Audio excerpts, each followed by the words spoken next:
Like a trusted turnout jacket you've had for years, Flex 7 outer shell fabric delivers a perfectly broken-in feel on the very first wear.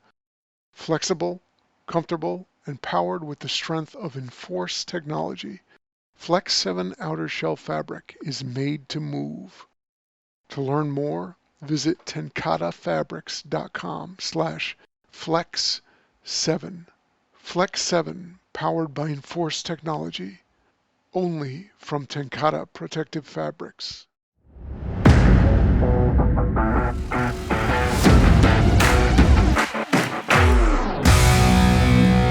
Good evening and welcome to another edition of everyone's favorite radio show. It's the Larry Conley radio show with everyone's favorite host, Larry Conley, and of course, the G.L.U.E crew. That does the G.L.U.E cruise. First day with the new lips. That's me, Dave, and our Mama Elaine. And today's guest is fabulous Forrest Reader. So without further ado, let's get started. Let's get this show on the road. Ladies and gentlemen, you know him. You love him. He's your favorite fearless leader. He's the man who put the hoe in holes integrity test. Ladies and gentlemen, Deputy Chief Larry Conley. All right, man. Great first of the year introduction. Man. I do what I can. I've been called a lot of things, and some things I've been called, different more than once. Yeah, that's for another show. That's the G.L.U.E crew out the dark, So, right. Next time, don't answer. Right. You don't want to know about that. That's some dangerous stuff. I won't go back, brothers. I won't go back. No, I ain't going back. I'm trying to pay my way through college already, so I'm trying not to want to make my money clean now. Right. Don't want to shake what my mama gave me. Oh, she's on the phone. She's on the call right now. Which means she can vouch for what she gave. Right. Yeah, she used to change it. I did the best I could. That's all I know. One of the first females to see it before they start throwing money at it. The change, you had to pamper it, Give it some hugs. Love. Loves and huggies. Yeah. After that, I learned how to pull up by myself.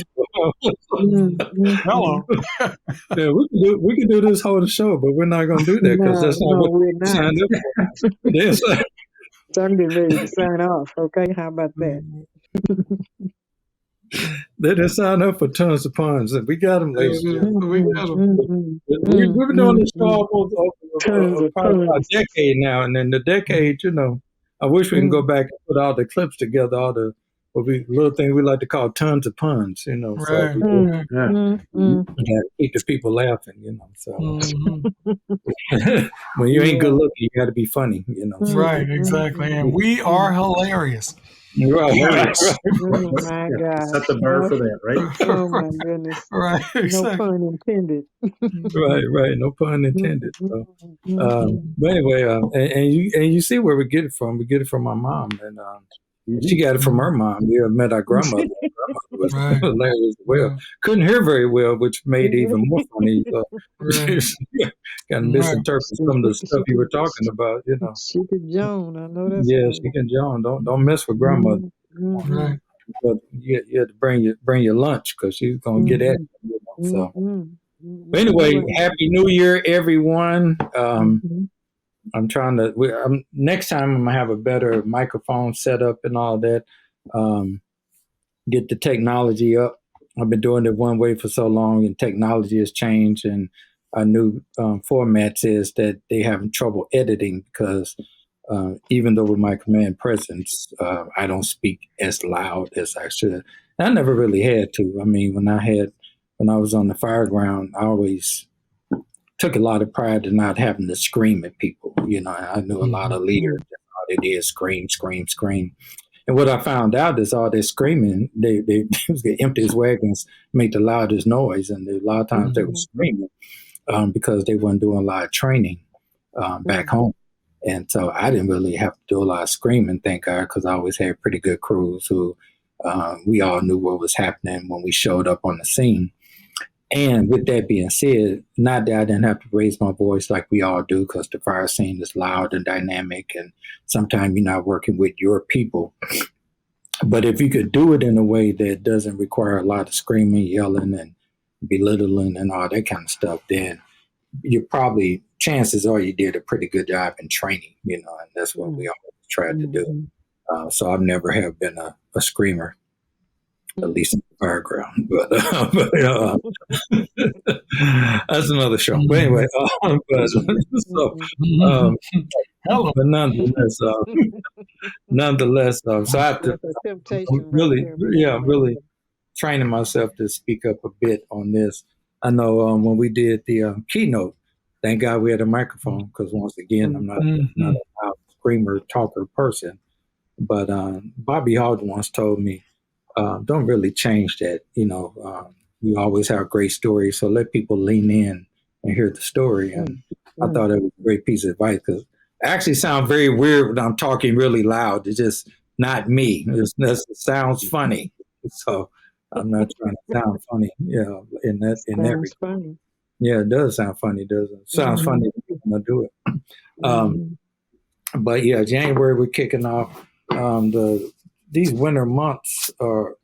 If you don't know, Uncle Larry's a tropical brother. I love the summer. I love From a tropical mother. I love green grass, and I love trees with greenery on it. I love going outside with a white beater on.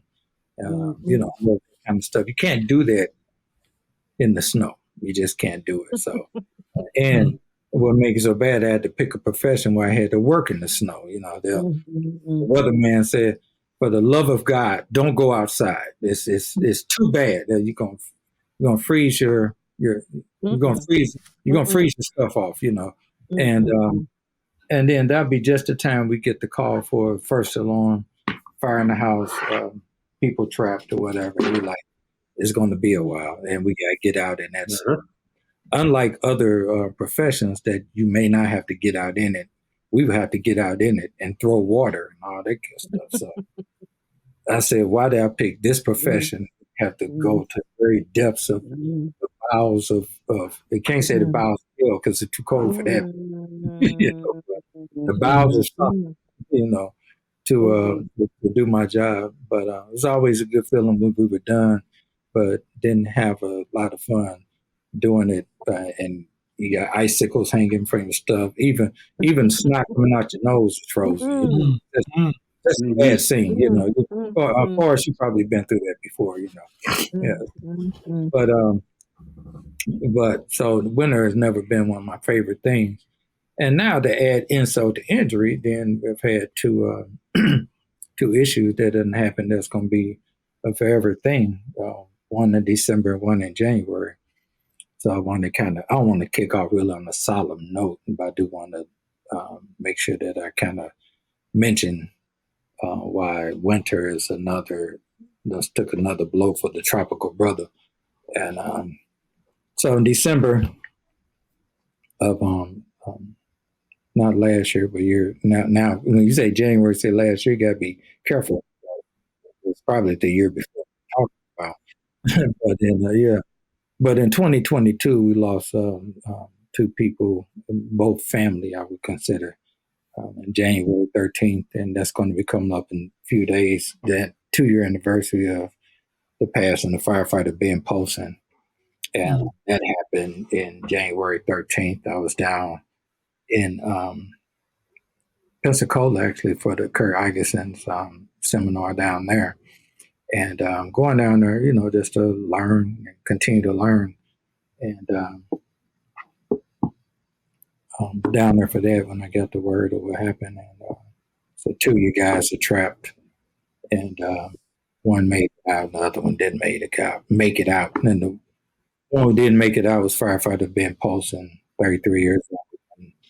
Died tragically in the house fire in the 13th protection area.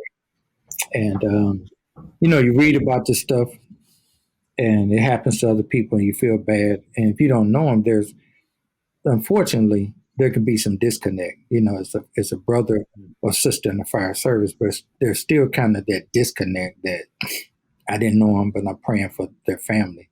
And you do that generically, for anybody as far as if you're a decent human being. But when it happens on to your department and in your particular company, then it does definitely hit different, And Ben was a great addition to our. He transferred from another firehouse to our firehouse, and just fit right in. We had a great time with him. Very quirky personality, which we all had different quirks. So he joined the quirky crew, and we all had a good time and got along with the neighborhood. We were a neighborhood engine house. I can consider it. Kids would come in, get their um, homework, help with their homework, bikes fixed, hung out, bought sodas, watched TV, because it's not our firehouse. It belongs to the citizens. And we were in a depressed neighborhood. And being in a depressed neighborhood, sometimes you don't know. You might be the beacon of hope in that neighborhood. And so we really tried to embrace the kids that came to the house. We didn't have that attitude of, shut the doors. I got to work on my part. And, I drove in from God's country today and, don't call me unless you need something kind of mentality. It disconnect is not good. We talk about relationships with fellow firefighters and citizens and all that. But the citizens are the kids. And some of them came in a little raw. We just had a few conversations with them. Say, hey, you want to hang out here? You're going to have to get have to get a little respect in your voice and a little respect in your actions. And once they understood that was the magic key, they hung out, was respectful, had a good time. We played basketball and football with them in the street in front of the 13s and stuff. And Ben came right in and did the same thing.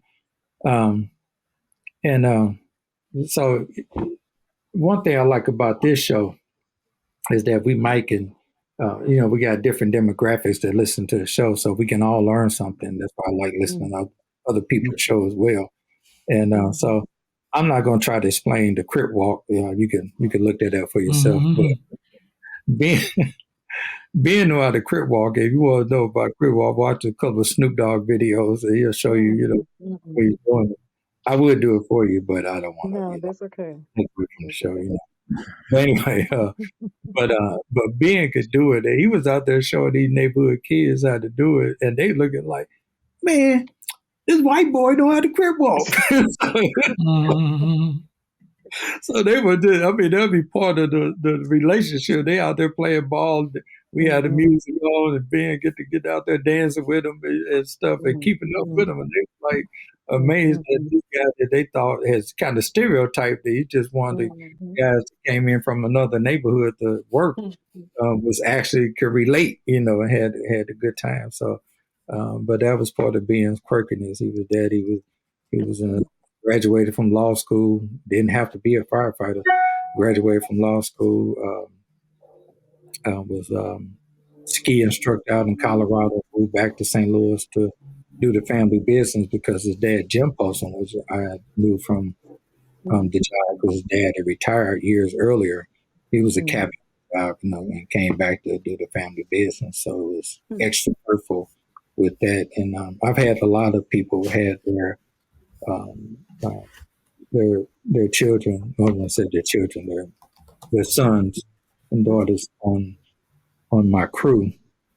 So I think there's a certain amount of trust to go with that. And of course, it didn't make me feel good that it would make me feel good for anybody, but definitely for somebody who's, dad that I knew. So, extra. So anyway, we'll be celebrating the 2-year anniversary of that. And then in December, we lost 22. We lost Bobby Hogan. So lost somebody at the beginning of the year, January, and lost somebody at the end of the year in 22. And the one thing I remember the most, to kind of segue a little bit to our guests, and I've expressed my love and respect for Bobby a lot in the past year, and did at the memorial at FDIC last year. So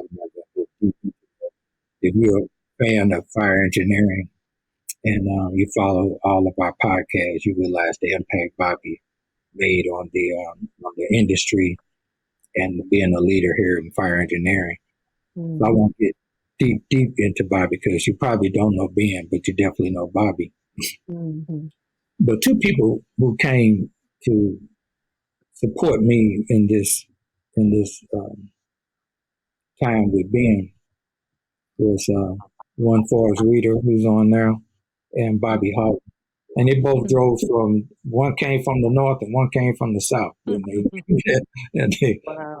Bobby come in from Tulsa and Forrest drove in from Chicago.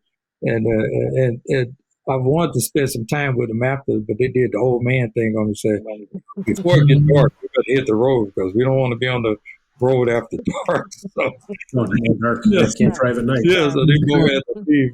I think they were just both trying to get out of St. Louis. Wow. And who wouldn't be? Let me just. You read the statistics now, but seriously, but no, they but that's why part of the one of the reasons I thought it was a good idea to have Forrest on because an anniversary coming up of past being posted. They didn't have to do it. They didn't have to make the trip. They could have sent their condolences. They could have, and a lot of people, I got a lot of calls. I'm not saying that if you called me or sent me condolences or a text or a card, that didn't mean anything. I'm not saying that by any stretch of the imagination. But I'm saying it was special to see some familiar faces in your national relationships at seeing both their uniform. And I think we had just to be their concierge while they were here and all this. But then who knew? You see Bobby at the funeral, and you're like, hey, we'll see you later on this year. And then that happens. So you gotta give people their flowers while they're alive or whatever. And I don't think I've said, since I guess I'm getting old and sentimental, because I don't know if I've said I love you to men this much since I've been in the world, So you get older and start realizing that, even me and David said it. I think until we got 50, we all ever said it. Like, Right, what it is. You know what it is. You're all right. You're all right. Yeah. You cool with me, player. You know what I'm saying? So we now do it more because you don't want to wait till somebody is no longer with us. Wish you had said it. So I know me and Forrest say it now. And I'm like, man, just we grew up in the hood, so we just never thought that one day I'd be telling some white guy I love you, but we do.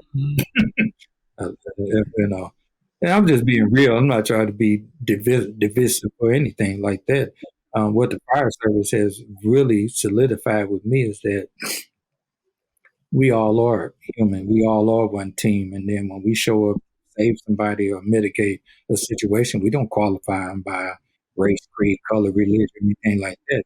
It's a life that has to be saved or dealt with or made better.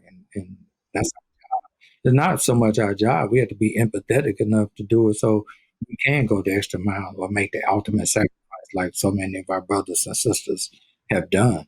You can't do that if you got lines drawn in the sand, got racial issues, religious issues, anything like that. You just can't do it effectively without getting burnt out. And if you fake the funk long enough, you're gonna get found out. You're gonna get found out. And That's so clever. yeah. You see what I did there? Yeah. I don't even try these days. It just tons of just happens. It's just natural. It's a gift, and I got to use it. So, but nonetheless, so from here forth, December and January may get better, but it won't be forgotten. It's going to be added to winter. So. But nonetheless, we're here now, and we're going to celebrate the living. We're going to celebrate knowledge. We're going to celebrate the show must go on because otherwise we're doing the fallen or people for the service, So we're going to keep the show moving. And with that being said, we're going to keep it moving with our buddy Forrest Reader.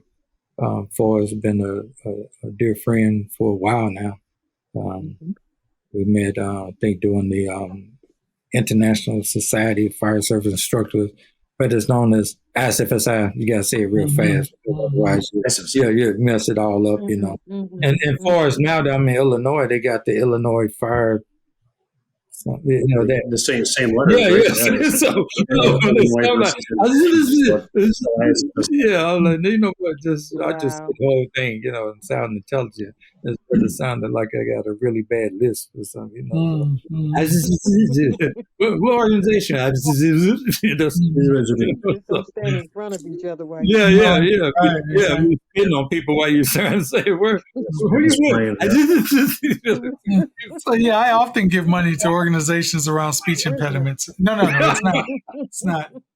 It's not what it is at all. It's right. So anyway, but as far as I are in the International Society of Fire Service Instructors and proud members of it, and I learned a lot. Well, Forrest is on some long dissertation. I might black out and go get my other little buddy that either you're a participant or you're in the that was one of my favorite presentations by Forrest Reader. But I got books around here that has the name Forrest Reader on it. There are tons of things you can write. And Google Forrest Reader is just all over the place. They're one of the rock stars in the fire department. But I'm glad to call him a personal friend. And Forrest, it's not just like, hey, man, I know Forrest. Forrest is one of the people that just call you out the blue. Say, hey, buddy, how you doing? Thinking about you. And not just in times of crisis, just what's up? I'm being in the area. I'll come out because he has a very nice mobile home that he travels the world in. I think is amphibious. Came up on the shores of Japan one day. How'd you get there? This thing's underwater, Larry. It's one of a kind. That's right.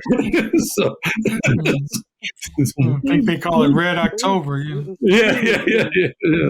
But definitely living the good life. Is semi-retired, retired from the official pace of putting on the uniform, but definitely out still spreading the good news about what we do in the fire service and as timeless messages that help make us all better. And matter of fact, one of the taglines, I got his tagline on my signature page at work, when I send a signature, and, like I'm official now, I got the signature now. So I got a quote from Forrest Reader on it as well. So it's good to have, is a cool dynamic to have somebody that you look up to, somebody that you admire, somebody that you read their material, and they're friends. A lot of times I got a few friends, but they ain't really wrote nothing. Or they ain't really done anything. We just know each other because we boys like that, But when they do, it's all kind of typos, and you just what is this stuff? Maybe we should look up and. But so it's been a great relationship, and then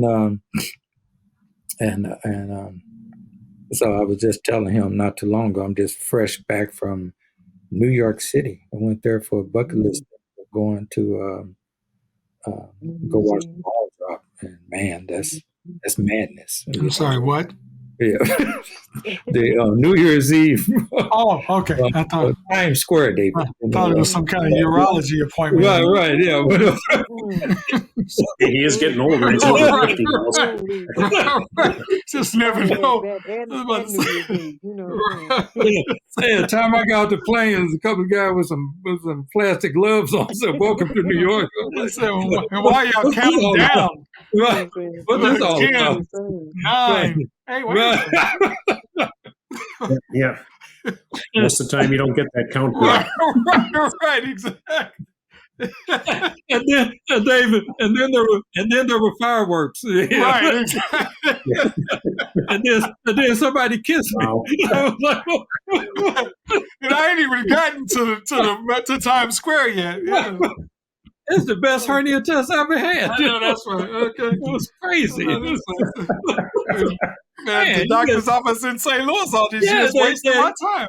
They count down as fireworks and they kiss you. I said, man, I know this is what they do at the ball drop. I would have been here a long time ago. What you saying? Since then, I've been telling white men that I love them. Wait, Right. no, that was. Since then, I'm telling them, hey, get your health, check your health. You know, do what you gotta do, you know. But Okay, so you're introducing Forrest, right? So I'm gonna cut all that I'm stuff sorry. out. anyway, Thank you. There was champagne involved. Right. There was champagne too. How'd you know? Have you done this before?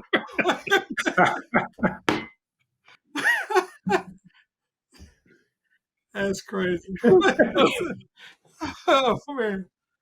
As far as I bet you never had this much fun on the podcast, have you? Yeah, Everybody's whatever. really serious, talking about serious stuff, you know. But anyway, while I was in New York City, I had a great time. Rode the subway. The first time on the subway, that was cool. I mean, just like in the movies, you know, and Times Square, just like in the movies, and it was just it's crazy. And of course, I couldn't go out there with visiting a few firefighters. Of course, I got to see the world famous New York Fire Department, and man, it's a special kind of firefighting you got to do up there, just for real. They don't disappoint, do they? No, they don't. Got to hang out at Rescue One with our good friend John Cirillo. Aaron Morton, who has taught at FDIC before, just retired from Rescue 4. So we had dinner at Rescue 4. Just like being back in St. Louis, the smell of the work, you know, from the fires they had been on, and a great dinner, great fellowship, great conversation.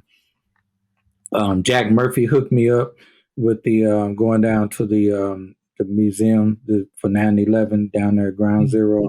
The museum is something. First, I was telling everybody, you know, all firefighters should go, but I changed it. All Americans should go. That's and just walking through the whole thing, they did a great job in recounting what happened that fateful day, September, and here it is, and just. And the museum is at Ground Zero. Like you see the pools, and you walk in under where the towers once stood. You know, so it's just a crazy way they put it all together. But nonetheless, it does take you back.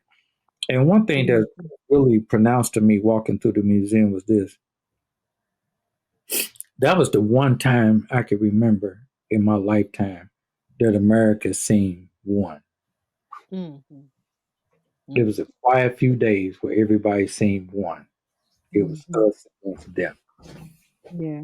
And then somewhere it got more comfortable and we turned back into divided states of America. But I'm not going to get on the soapbox about that because this is only an hour show. But I could just remember walking through all those memories, the feeling I had of we felt like it was one. Football teams, baseball teams, people crossing racial, religious lines, hugging each other and helping each other out. Firefighters were rock stars back then because, you know, and we shouldn't have been because we definitely didn't lose what New York lost with 343 firefighters and just to see they got everybody who perished on the wall and got their stories. This person just moved to New York. This person was working part-time. This person was long-term, but this person was pregnant. This person was about to get married 2 days later and all this. So it just made it more personable going through the museum. So I appreciate Jack Murphy making it happen for us to go.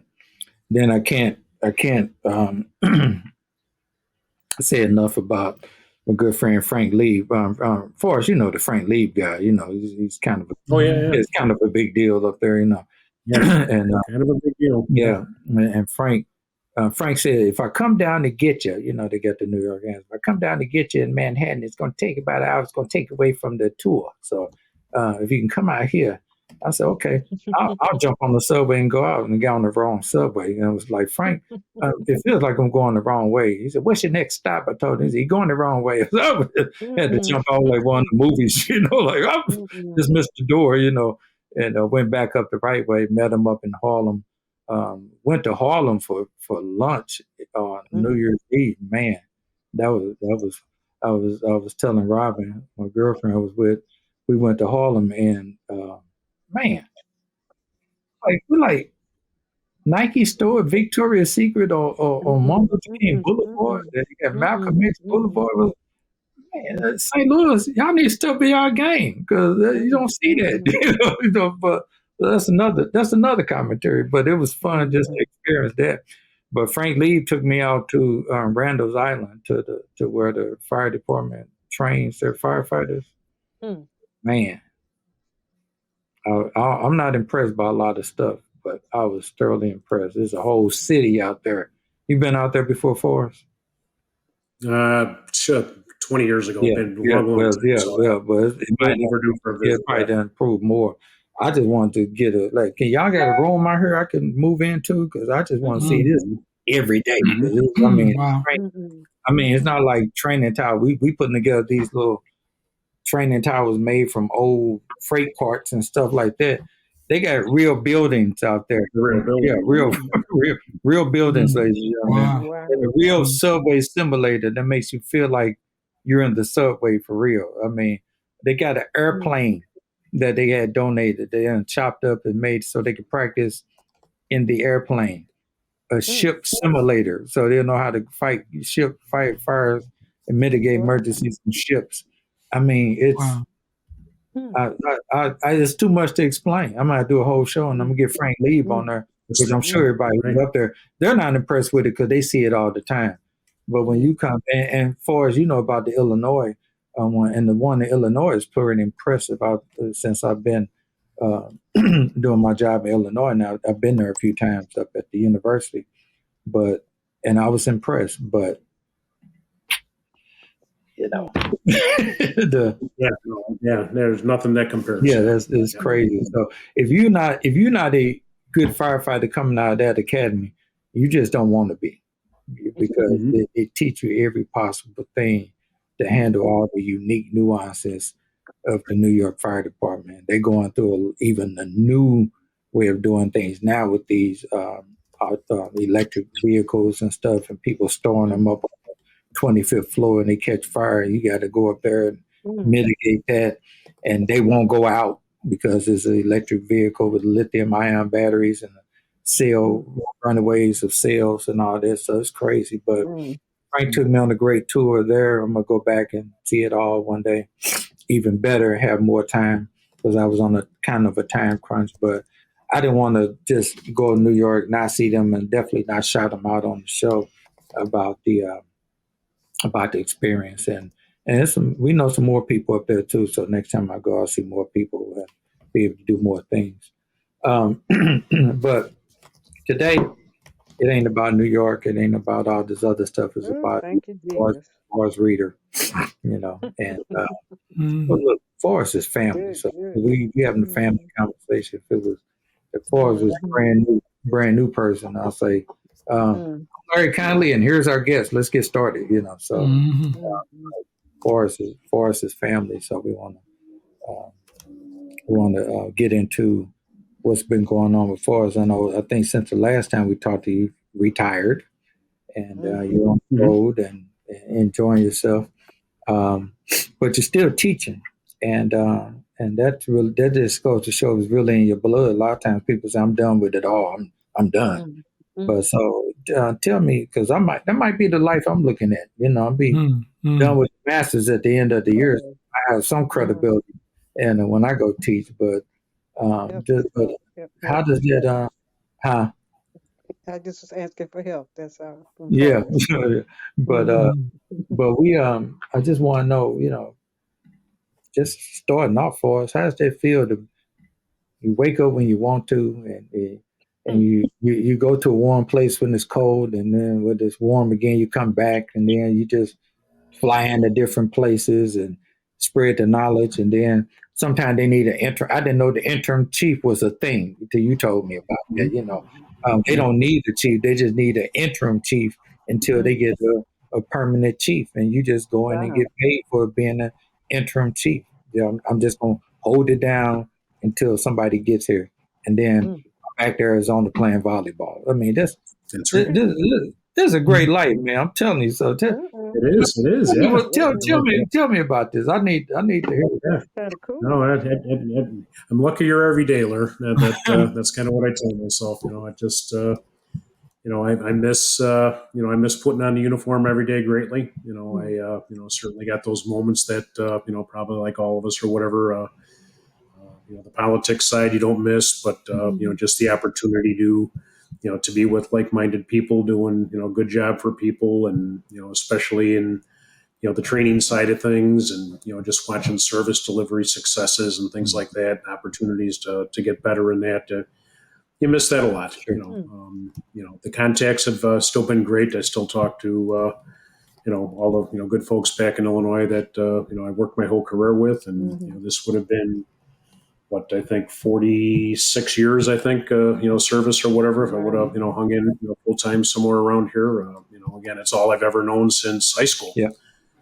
Did a few little things here and there around it, but when it becomes that, much of your life, it's really difficult. And I've got a couple of friends who are similar to you, Larry. They're kind of approaching that clock on the wall is starting to run out of minutes there, and figuring out how they're going to identify with, themselves or the business outside of all this madness. And, I worried about it a lot too, but, quickly I realized, you're put where you're supposed to be put. I believe that completely. And, I think where I need to be now is, doing this, enjoying time with the grandbabies and stuff like that, and the kids. And, though I'm on the road, quite a bit, there's, talk to them every day on the phone or on the Zoom or on the FaceTime or whatever and things like that. But, I spent a whole career not going on vacation because I was always worried I was going to miss something. Right.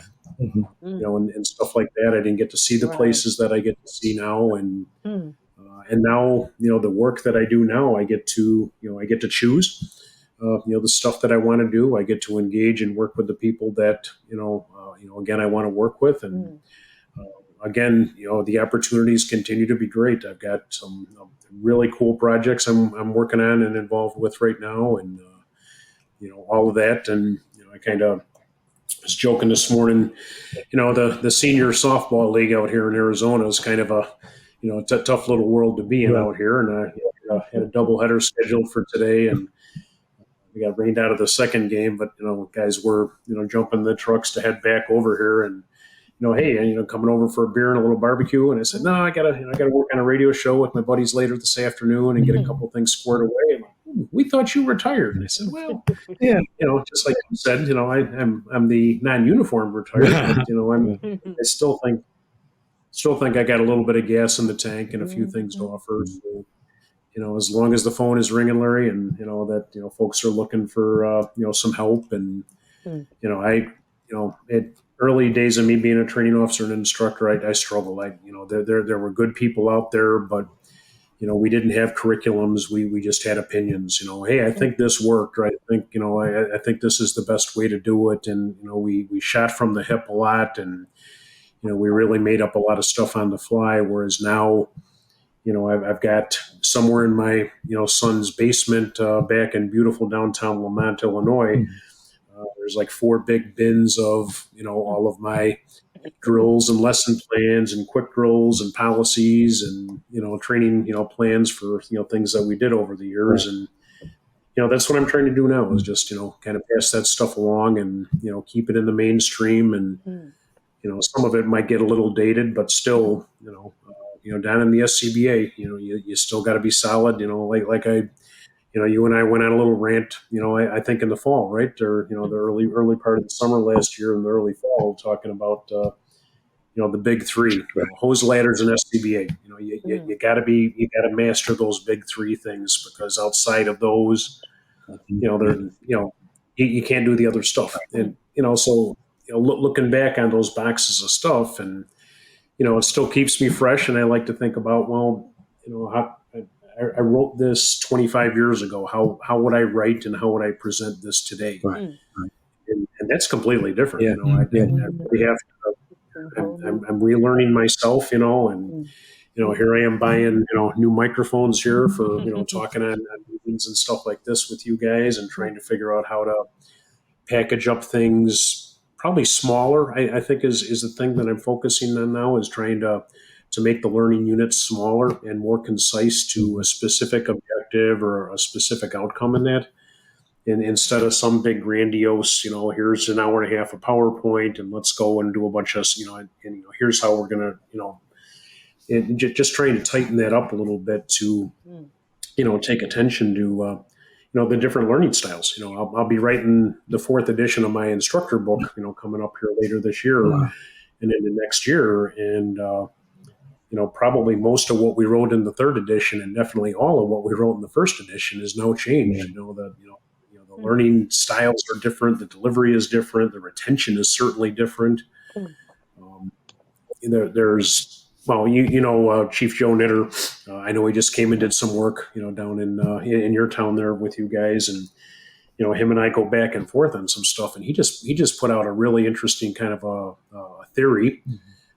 Obviously we've got to test it with some beers and bourbon and stuff like that, and figure out if it's really going to hold true. But he said in his experience, where he's kind of working in a state, training, type of a system where they're looking at, different types of academies, and he's out validating final practicals. And he said that, much to his surprise, the students who are doing an all electronic textbook are having a significantly higher failure rate in their firefighter 1 and 2 and hazmat certifications than those that have got the textbook. Wow.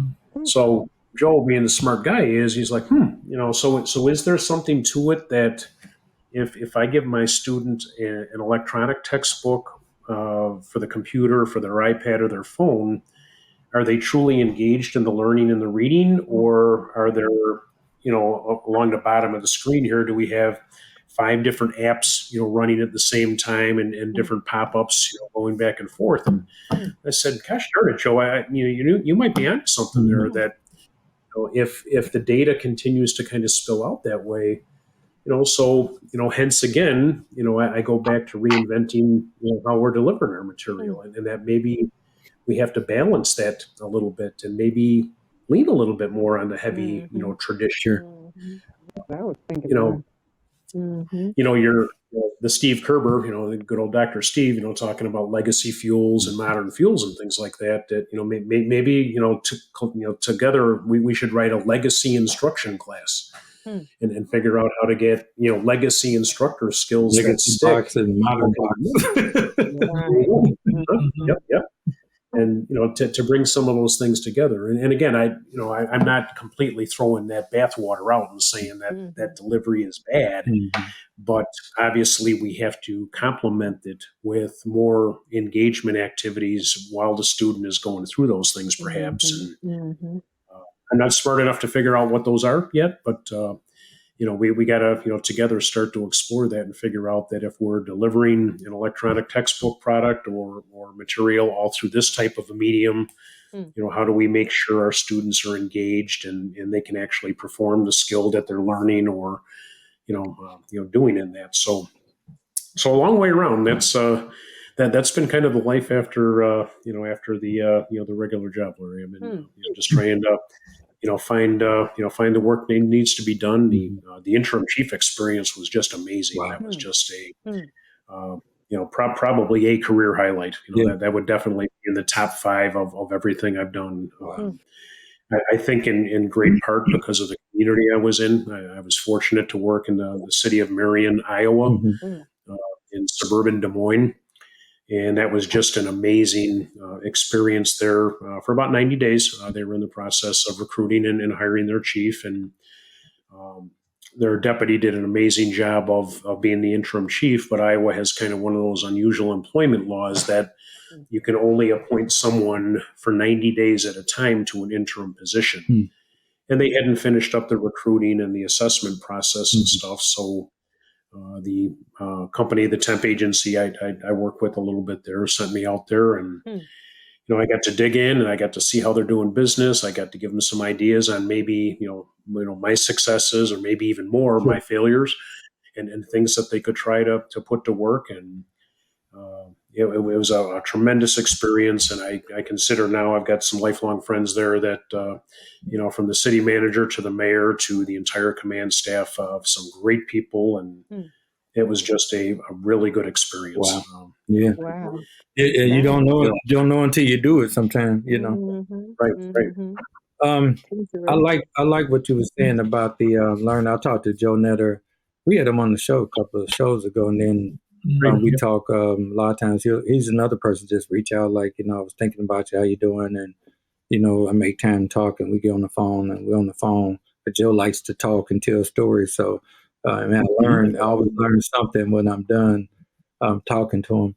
Um, um, and we had some great conversations about, once again, the basics, because he's big on the basics too. And it's funny how and that's how I've always been. I was at the company officer. I didn't want to. There were enough people who knew how to do, who were very good at specialized stuff. And, and since I never took a lot of interest in a lot of specialized stuff, because the bread and butter was what I was always tried to continue to be better at, and that was the level that I've always tried to train my guys. Um,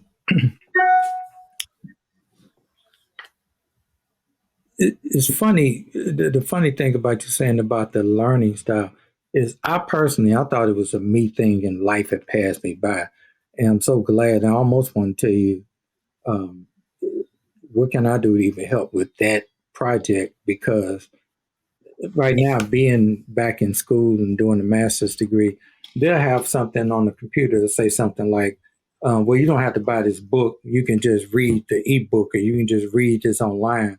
And I can't effectively do that. I mean, it's too, if I'm trying to read on my phone, the iPad, the computer, and then it'll be okay if they say, well, just read this page, but it say read page 235 through 347 on a computer. I can't. I'm not gonna do well doing that. So for me, but I thought it was me. And so I would just go take the extra mile and buy the book. That way I can highlight it, underline, dog ear, in the margin, do whatever, because that worked. And for convenience, like, say for instance, I don't know, I'm a passenger or doing something, and I feel like I can catch up. If I didn't want to lug the book around, now I can kind of maybe look at something electronically in my leisure. But that was the convenience, not the foundation. Foundation is me reading the book, and if I'm reading the book, but I just thought, well, that's just me. I need to catch up or whatever like that. But I didn't realize that it had some scientific value to it, the book itself, or the book experience, or the book doesn't have pop-ups and ads, and an email just came into the mix. You have to go to another source to get that. But while you're here.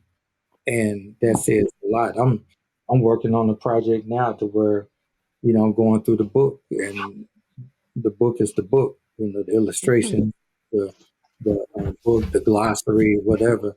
And I just got through ordering books for my next semester. Got $500 worth of books being shipped here, as we speak. Wow. And I'm gonna have to read through those books. One class has 3 books attached to it. So I think you're really onto something there. With it can't be like, we don't do that no more, old man. We don't do books no more. We do all electronic. But you can't discount the electronic, because that's a wonderful addition to the learning cycle. But maybe you got to have that great hybrid, and don't, crap on one or the other, Yeah. but use them wisely for the complete learning experience. Yeah, no, there's some people that are going to be tremendously successful using an electronic medium, but their discipline, to their study habit is different perhaps than mine. like you guys, I'm a tactile, kind of thing there. And if I don't have the page in front of me to highlight, and then over here, I'm writing down notes on what I highlighted. So you've got, I like what you said there. You walk around the classroom and you look at, how, some guys This is a will project I'm maintain. currently working on right now. Yeah. If you ain't lick your thumb at least a few times in your study, you ain't doing it right. You got That's right. Yeah. Yep. you can't. If you do that with your computer screen, might be kind of nasty. So you got to. That's right. Yeah, and and I think there's a great a great story to all that in all of us, that you look around the classroom and I can tell you some of the fire officer classes that we had in Illinois, and I'm still director for the Illinois Fire Chiefs Foundation, and doing the fire officer programs. And when we were doing the older style 40-hour classes, that there were guys who would literally make it a challenge or kind of a half-ass joke that hey, I'm going to go through this whole class and I'm not even going to tear the shrink wrap off my book, and I'm going to give the book back at the end of the class. Yeah. And as frustrating as it is, it's a reality with some folks out there. But if this is where society has taken us, and I believe it is, to merge away from print to more electronic, then we have to figure out what complements that in the form of a couple of the platforms that we're familiar with now have embedded test questions that you turn the page, take a quiz question, you can't move on until you answer the quiz question, or chats that run synchronously to reading the book and stuff like that you have to put notes on. And there's probably folks out there working on masters and PhDs on this type of stuff right now. So it's going to be interesting to see where the delivery and the development side interests me too as well. Sure. Obviously. So. Mm-hmm. That might be something that you turn into a FDIC class or something like that one day, as training officers or as people just trying to teach this, generational, something you said earlier about stuff you wrote 20 years ago. And the reason that's appealing to me is because David and I are really big on principles. That's what we teach at G.L.U.E and everything spins from that foundation, and it's based on principles. So that means that we can be teaching this stuff well into the future. It's still going to be relevant because principles don't change. The principle of the sun coming up in the morning is going to happen whether you want to or not. And even when the clouds are out, the sun is still up. So that's just a principle of gravity and just all kind of things you can put under that principle umbrella. However, no matter how advanced we get, how much electronics, definitely stuff you wrote when you wrote it 25 years ago didn't necessarily have in mind some of the luxuries or conveniences that we enjoy now. But they still apply today just as important, probably even more important than in the past. And sometimes what we do is when we move along in this whole advanced technology, whatever you want to call it, we tend to think, well, all of that stuff is back there. We don't have to worry about that because we don't do that anymore. Only in firefighting, you do. You carry that along with you no matter what, how convenient. Because you can't really put fires out with an app. I mean, if you can, that's scary. I don't want to be around when they start doing that. Like that. You still got to drag the hose. You have to still apply water. You still got to be smart about the science of what you're doing. But the principle of, like you and I talked earlier last year about the big three and about things that are foundationally needs to be revisited, addressed, mastered over and over and over again before we get fancy. That's why you're going to stay relevant going forward. And then you also are smart enough to know that how do I appeal to these different generational, categories that are working in the fire service today. And so find the smart person finds that balance between the principles we can't get away from and put it in a way that's understood by all generations, and then have that understanding and balance of we still need to continue to master this basic stuff, but also need to incorporate what's going to work for the modern day convenience. Because the modern day convenience, you can't deny it. I mean, today, who has a regular bell phone in their house? You know, you tell the average person now, the average kid who was, what about the bell phone? What's that? Like, you give me a rotary thing. Rotary phone, Unless you have one of them fancy long kitchen phone with the long cord, you had to sit at the Right. table and talk, and he had the phone book and all that. So who delivers phone books anymore? I mean, it's just phone book was bigger than a couple of serious catalogs, So definitely we have evolved in some convenience. They'll leave the book. Yeah, exactly. So I'm just saying, so it does have this, is modern conveniences, but like you said, we can't throw the baby out with the bathwater, and we have to stick to the principles of what we teach. Yeah. Yes, sir. Absolutely. The one of the things I want to talk about too is that I saw, of course, I'm getting stuff now.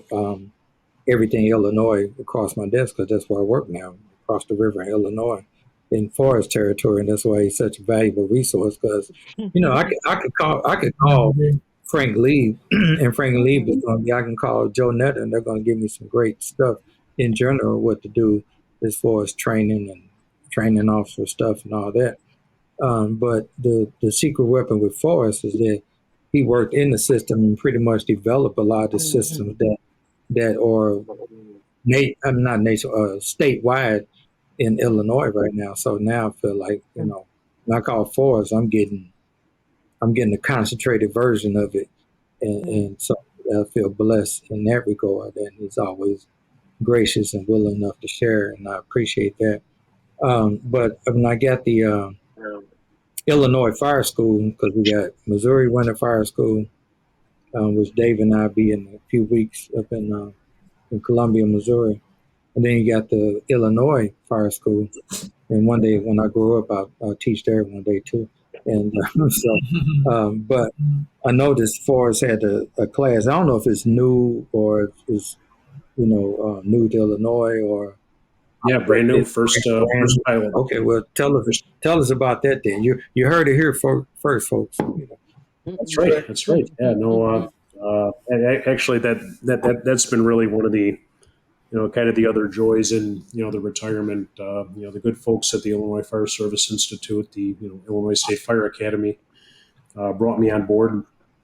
Always been there forever, doing stuff, but officially, working in the system now to work on a project called the Firefighter Teamwork Initiative, and the crux of that is it is originally was an adapted grant from the Assistance to Firefighter grants going back a couple of years ago now, actually during the COVID era, and had kind of a hard time getting traction because of some of the COVID stuff and that. But what it's evolved into is we are in the process of adapting crew resource management, or CRM, to the fire service.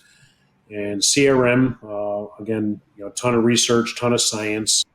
It's widely used in aviation. The space program has got a lot of touches in it. The medical field is also embracing it now. And, without, going too deep into it here, just for introductory purposes, what really, the important thing to take out of CRM and our teamwork initiative is we're teaching people how to be better leaders and be better followers within that. And what I mean by that is that if a company of 3 firefighters, say it's me, David, and Larry, working at a fireground together, I'm the captain or the lieutenant or whatever, David, you're the senior firefighter, and Larry is our rookie firefighter. When it comes to maybe doing a size up or observing conditions on the fireground, traditionally, all that really mattered is what I had to see and say.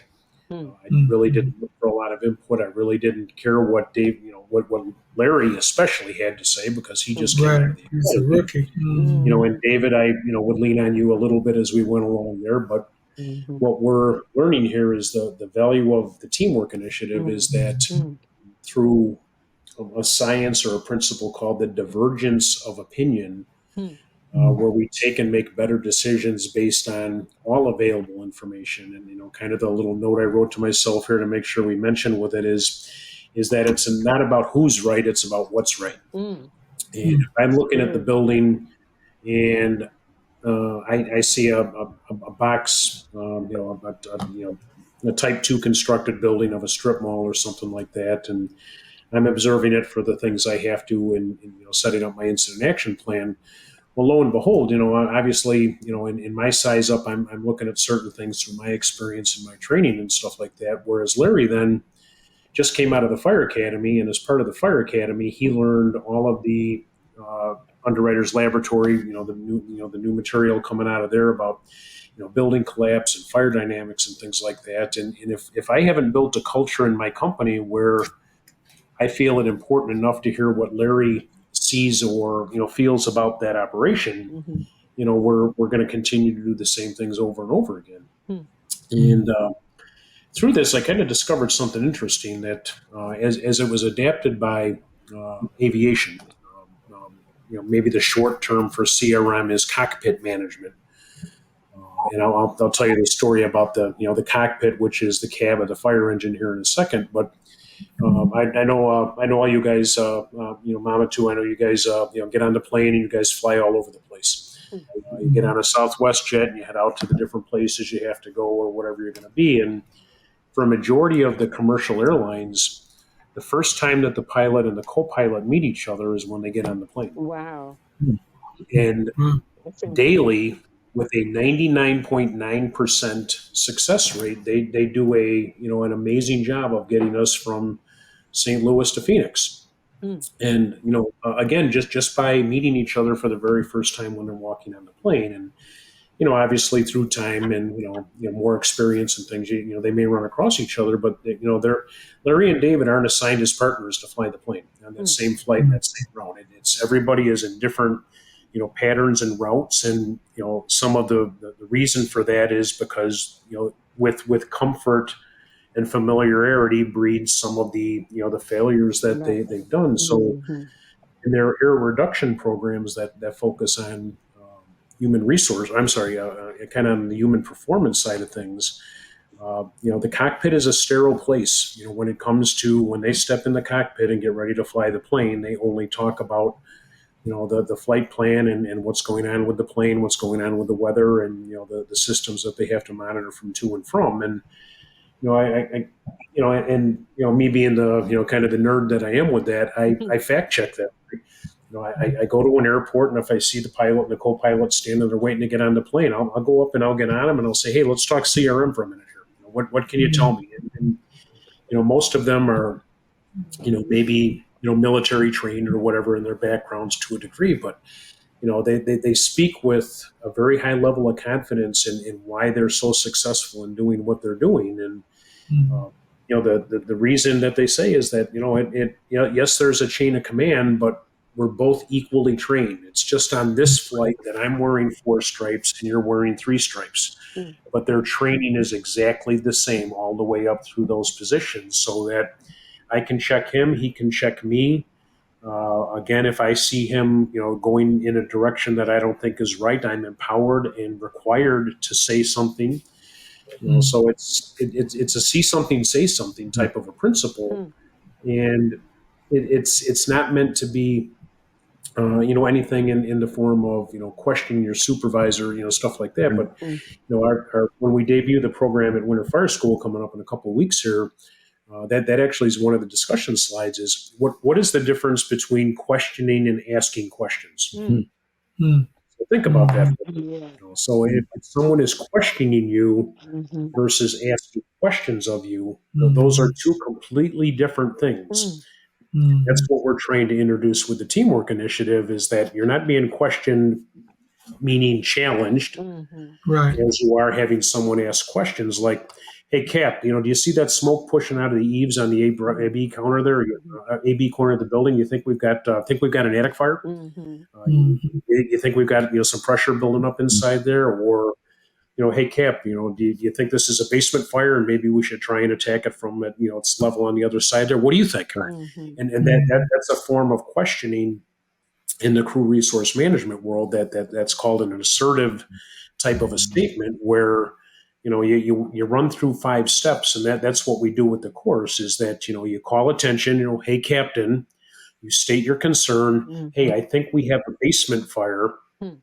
Third step is that you present an alternative. Do you think we should try to make access at grade level versus going in the front door?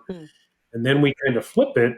And now that I've brought that information forward, I say, well, what do you think, Cap? Am I right with that? And then the 5th step is the consensus and the action there. It's me just providing information and what I observe, but it's still up to that captain and that company officer, that chief officer, to still make that decision.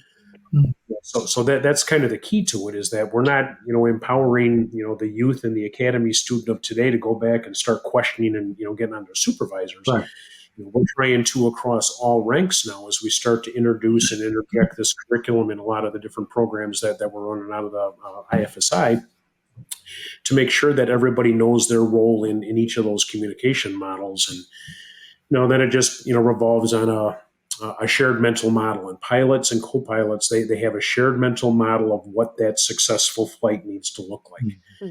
So as a fire service, we need to have a shared mental model so that we're all looking at the building for the same type of thing. And we have something called the FIT step, or FTI step, which is the status, the team, the environment, and the progress or the problem that we kind of walk through, so that everybody is looking at the building the same way. That if I don't see something and you do, you're going to have the ability to say something to me. And it's kind of like the Courage to Be Safe. It's definitely has flavors of the Courage to Be Safe program and those types of things. But obviously, it all goes back to the kitchen table and how that company officer sets that tone, that acceptance. And I expect you to not question me per se, but to ask questions about what I'm seeing and what we're doing, to make sure that we're all in that shared mental model and able to react, especially when it's something that we're not. A new firefighter coming out of the academy hasn't seen a ton of structure fires. They've seen pallets and straw in the tower and stuff like that. We need to have a type of a system that, as that firefighter goes into that, I'm going to be able to speak to them with clarity and expectation for what they have to do and what their expectations are. But they also have to have the understanding that I expect them. Well, Cap, do you mean we're going to go to the second floor and do this? So to have that type of ability within that team, and that's why we've called it the Teamwork Initiative and not CRM, is because we've tried to make it not be the aviation model. This is, it sounds like a firefighter, it walks like a firefighter, it looks like a firefighter as we use it and everything that we go through. And there's many things that we do. We do the parroting concept, where you get an order and you repeat it back like the parrot does. So that's a big part of CRM. Well, we're already pretty good at that. There's a whole bunch of those that go down those lines. So some of it isn't brand new stuff, but the new stuff is just, again, it's not about who's right. It's about what's right, so that the boss can make the best decisions for the safety of the crew, as well as the people who are again need our help and our ability to deliver that service. So January 20 and 21, we're running 3 of those classes. It's a 4-hour program right now that will roll out at Winter Fire School, and I have big hopes that it will continue, well after that, on demand out of the Institute. We've embedded the concepts of FTI into our leadership development and decision-making class, our LDDM class, which is an amazing program at the Institute. Our company fire officer program has elements of it in there now, and eventually later this year, we're going to explore how to integrate it in the fire academy, so that the students know how to properly, not in a questioning type of a tone, but how they advocate for their viewpoint of a situation with their bosses and stuff like that. So again, I really think it's got some traction, Larry. I really think it's going to. I hope it to be the next big thing in what we're doing in the Illinois Fire Service Institute. So I got two questions, Chief. So the first one, I'm gonna go backwards. So the first one is, I think all of this is fantastic, and it's exciting for me. But so the first one, where you're talking about the ability to ask questions without questioning, what I don't know, type of training, or how are you doing it to get that type of building of that relationship at uh, the dinner table? Do you know what I mean? Or to get that kind of confidence within the leader, so that, because some of it is the presentation of the question, but some of it is the recipient, the person who's receiving the question, their interpretation of whether they are being questioned or a question is just being answered. You know what I mean? And so, if people are dealing with sort of an older authority model, any sort of thing with a question mark after I give a directive is a problem. And so what's being done to facilitate a sort of new thinking within this training that would make the reception of that question as new and effective as, teaching people how to ask the question? That's the first question I have, and I have another one after that. Gotcha. No, and that's an excellent question too, David. Within the class, we've got a bunch of sets and reps like anything. So we've got everything from fireground examples to actually the kitchen table. And trying to set the tone there. That if I'm going to say, just kind of running through at roll call, making my assignments for the day, I'm going to say, okay, David, you're the engineer today. Most of the time, back in my day, I hate to say it that way, but back in my day, that probably was, you're driving today, and Larry, you're backstep. Larry, you're on the ambulance, or whatever it was going to be. And we walked away and we went about our business. But through the teamwork initiative, we're looking for that to be an opportunity to engage in that dialogue and that to from. So what I would say today is that, hey, David, you're engineering today, so you're going to be the driver operator. Let's talk real quick about what your first three responsibilities are when we arrive on the fire scene. Let's make sure that we're communicating, so if we open up early in that non-emergent side of things with, I'm going to give you an order, you're going to be the driver of the day today. Now I need you to tell me what your first three responsibilities are, when you arrive on the scene.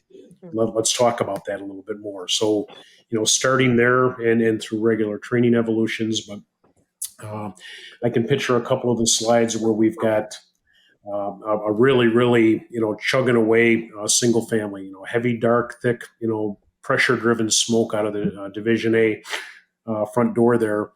And then the lieutenant is standing over on the side over at the Bravo or Alpha Delta corner over there, and the companies are just getting ready to move inside there. And you can clearly see it's a deep-seated working fire across the inside, and you can see evidence of a basement fire along the back side there. So the prompt is, and because, again, we're trying to use some of the new technology, we use an app called the Socratic app, and we use it on our phones. We ask the student to, okay, if the lieutenant gives you an order to make entry through Division A, and you know that it's a basement fire, and there's a better and safer way to make that attack on the fire, what and how would you say, express your concerns there. So, and we built those all the way out for all the levels. That if Division C is asking for 2 more truck companies to the rear, and incident command is just going to start to send them there. Maybe his safety officer is going to chime in and say, Chief, we got signs of collapse in the Bravo Charlie corner. Let's reposition companies away from whatever. So we built a bunch of interjects to learn that dialogue and to learn some of those principles. And I'd probably have to show you a little bit further how we dig into it. But we've been at this for 2 years now, and the response has been overwhelmingly positive for the attendees that have been in the small groups and going through these things. And I was going to tell you a little bit about my story of the cab, in the sterile cockpit. Well, the slide that we use is the inside of the cab of an engine responding to a fire. It's a cold, snowy day, somewhere in central Illinois. And you can see a farm silo over on the side and some large open areas, and all of a sudden out in the distance, you can see a big header coming up. You're dispatched to a structure fire. You make the corner onto Main Street there, and you start heading down there, and you can see, obviously, you got a big fire. So the question is, what is the conversation and the dynamic inside the cab? What should the captain be telling his crew, and what information should the crew be expecting from the captain? And then we run a little bit of a sim that the captain, doesn't quite give all the information that maybe the backstep firefighter wants to hear. So we're trying to teach them how to respectfully and correctly, advocate, for their safety and their concerns by asking the right types of questions. Hey, Cap, are we going to be doing a forward laid out in this? Or hey, Cap, we have a bunch of interjects built in there to kind of stress that captain a little bit in terms of him, not giving that information there. So we're looking forward to some larger scale, rollouts, things like that. And to our end, that was our kind of our sterile cockpit. That we're not, we're talking all business when we see the header down the street. Yeah.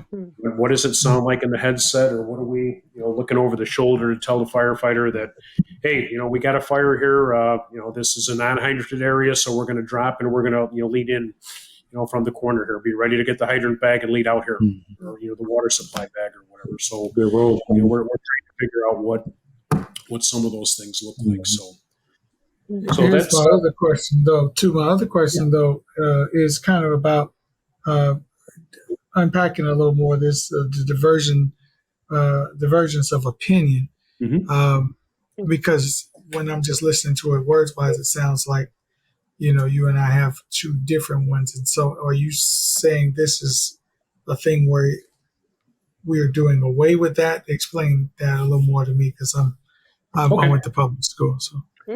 Yeah, the divergence of opinion also has a twin, which is the convergence of opinion, as well, and one has to kind of come from from the other. And the scenario there, David, was the three of us with our different experience levels give us a diverse opinion of what we're looking at based on our experiences and training and things like that. So by having that divergence of opinion, and Larry could be a tradesman, he could be a carpenter by trade, working as a firefighter now, and I could be an architect, knowing how the building, and then you're the science guy, so all about the fire dynamics piece. So the divergence of all of our experiences and bringing them together from our diverse backgrounds gives us more information for that supervisor or that officer to make better opinions, so that when those things converge together, again, that officer now is hopefully aimed with the best information that he can have to make the right decisions. So we can get that water in the right place. We can start that search where we need to get that search started and things like that. So, combining those two things together, and and just letting our firefighters know that you're going to count on them, to ask for clarity. It's about a lot of it, asking for clarity in many situations. More than it is anything. Help me understand this. Why are we going in this door versus over here?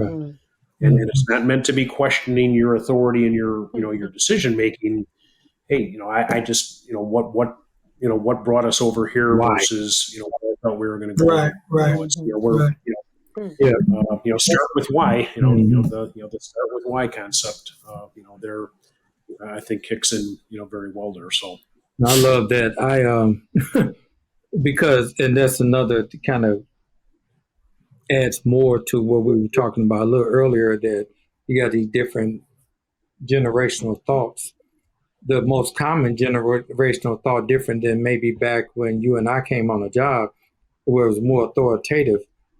We do it because that's what the supervisor said do, and that was it. And when you get a little more time on, then you can question or say something. But right now, do what you say. If I want your opinion, I'll tell you what your opinion is.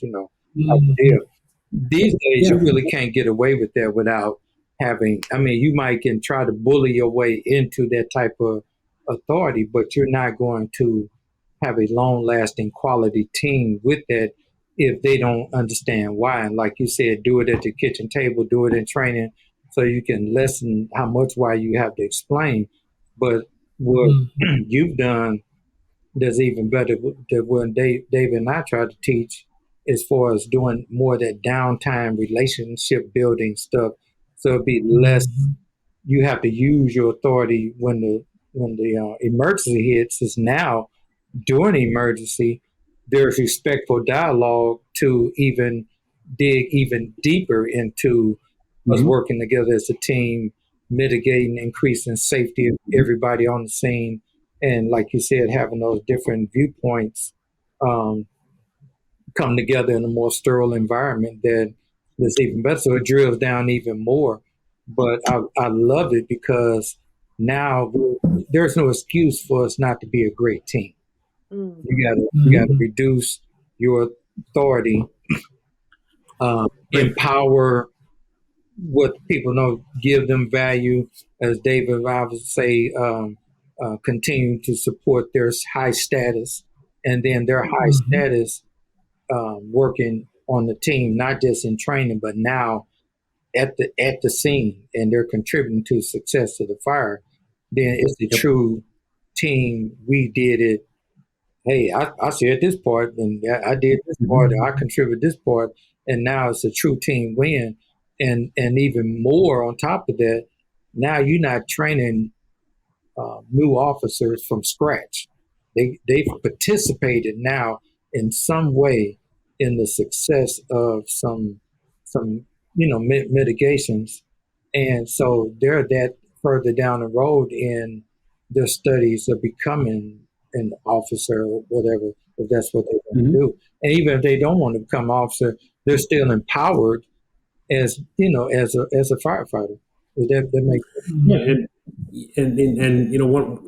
And obviously we have some case studies and things, and obviously we're interpreting information that other people have distributed about incidents. I wasn't there at all, and all I can say, I've heard Dr. David Griffin talk about the Charleston 9 personally, and his experiences, and I've read the reports and things like that. But as as I'm driving the RV around, I get a lot of windshield time, I call it, just to kind of reflect on, different things. And I was thinking about that case related to CRM and the FTI here, the Teamwork Initiative.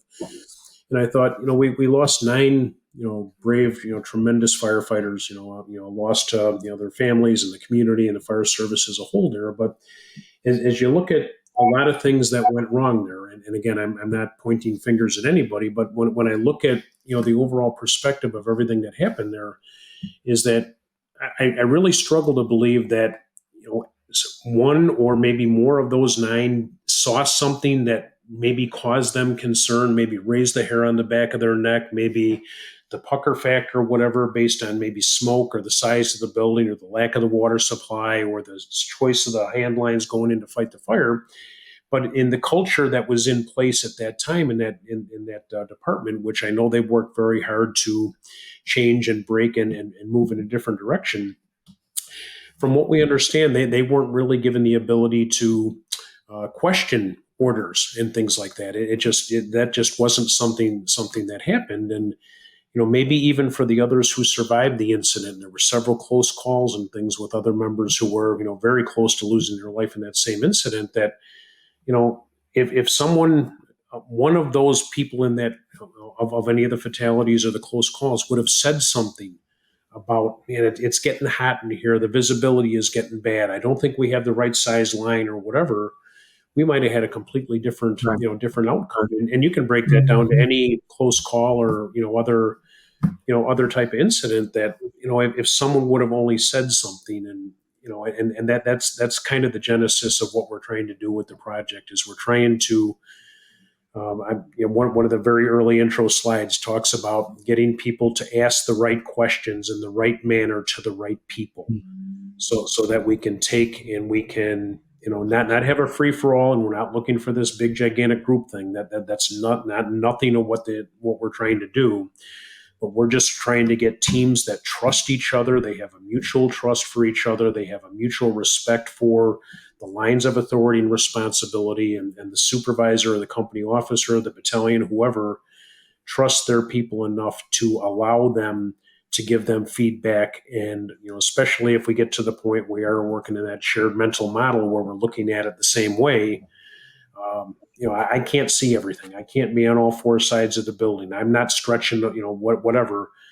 we need to, have, that right, tone and chemistry of communication to happen in between. And one of the spin-offs, Larry, you're the training guy. So in a after training event, there's going to be a great piece of CRM or our teamwork initiative here that oftentimes when firefighters do a tower evolution and, I look at, IFSI, we got a nice, 5-story burn tower down there or whatever. And they go and do the evolution and things go very well. And the officer, calls everybody out. Then the instructor, brings everybody together for a quick hot wash or, after action. And usually it's just very, very, what'd you do? What'd you do? Yeah, that went great. That went great. Okay, let's go reset and let's do the next thing. But there's an opportunity there as part of what we teach in the initiative that if it goes well, what I'm going to try and do is I'm going to use a critical thinking type of thing with you. And I'm going to say, okay, so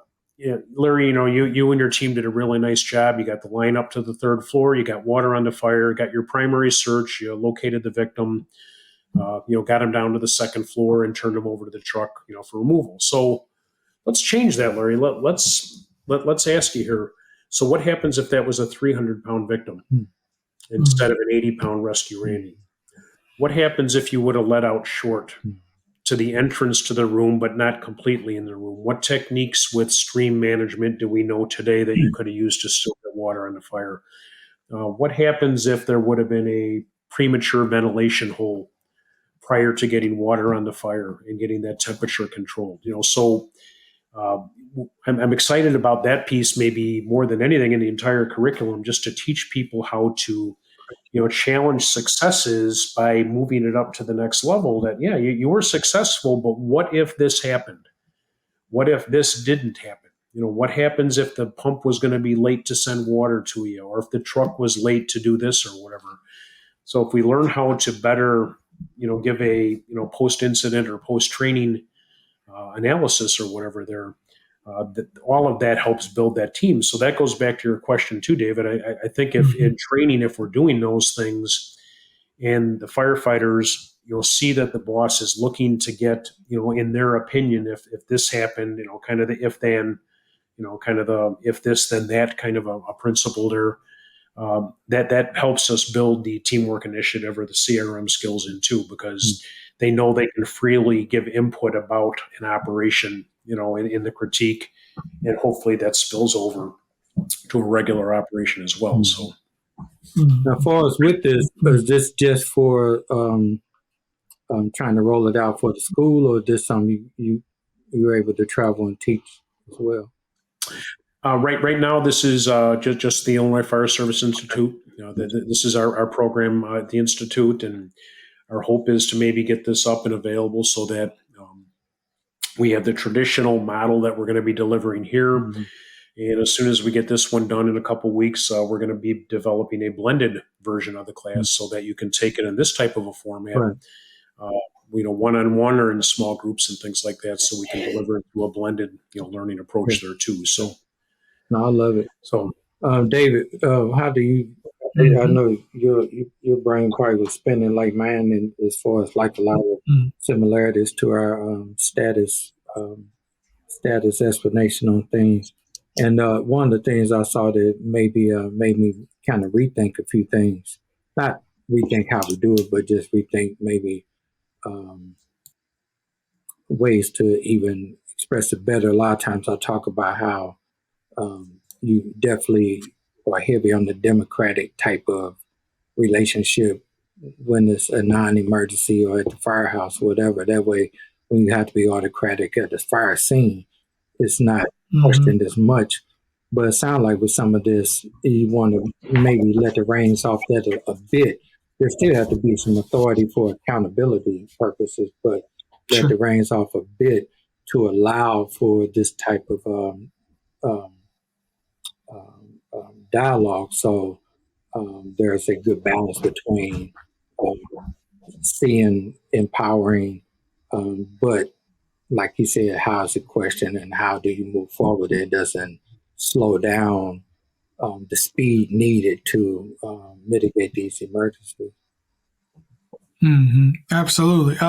First of all, let me say that you getting the degree has just changed the way we talk. Period. Because I don't think I've ever heard you use autocratic and democratic in the same sentence. So I'm just saying I'm proud of the whole thing. I thought it was just a piece of paper that you got and put some words on it, but this degree thing might actually be real, Mom. Anyway, no, in all seriousness, that's what got me sort of hype when he started talking about like the divergence of opinion and everything, because one of the things that we're always talking about is how everyone's contribution is important to the team and is crucial to the team, and how the ineffective way, the sort of authority model of leadership has been that, like Larry said before, if I want your opinion, I'll tell you what it is, or, whatever. And thinking that you know it all simply by virtue of the fact that you're in the position, or that even if I'm listening to what you say, I'm only listening, with half attention because obviously you're the new guy, or you have less time on than me, or whatever reason I've decided to lower your status.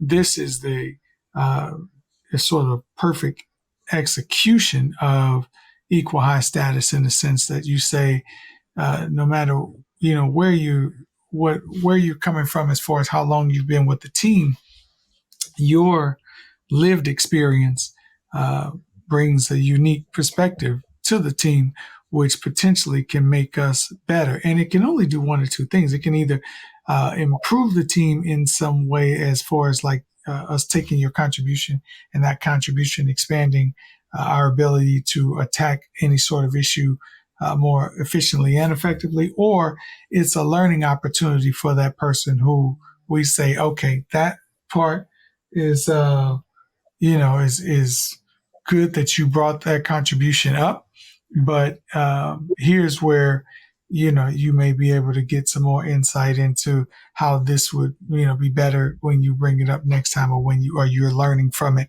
as you go. Like, say, being the new guy, here's where that would work there, but why it doesn't work here. You can get those types of things. But again, more to Larry's point and also to yours, Chief, earlier, is it's before you get to the emergency situation that these things are cultivated and built, so that by the time you do get there, a lot of that conversation doesn't get taken wrong going either way, because you started to build that foundation through letting people know that their contributions are valuable, letting them be able to express and train people on the things that they may know something about that you don't, like your example earlier where, Larry would be the carpenter and, you would be the architect. And these types of things can help give us an edge on, the different structures of things, or the history of some of the structures in the city that, where I would have lived in this city all my life, but not known, sort of academically,